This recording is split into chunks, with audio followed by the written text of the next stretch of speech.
Izakhamuza kuleli seziqalile ukuthutheleka olwandle ukuyongcebeleka njengoba kuyisikhathi samaholidi. Kunokukhathazeka okukhulu ngokuphepha kwezingane olwandle. We want everybody to have a beautiful festive season.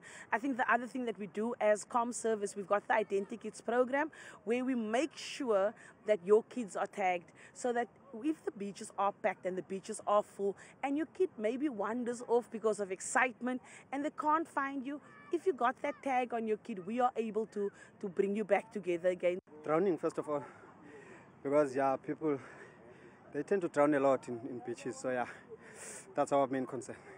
Isikhungo sezokuhlenga olwandle sinxusa ukuthi izingane nabazali bengangeni emanzini uma bengekho abahlengi basolwandle futhi bengabhukude ezindaweni ezingavumelekile.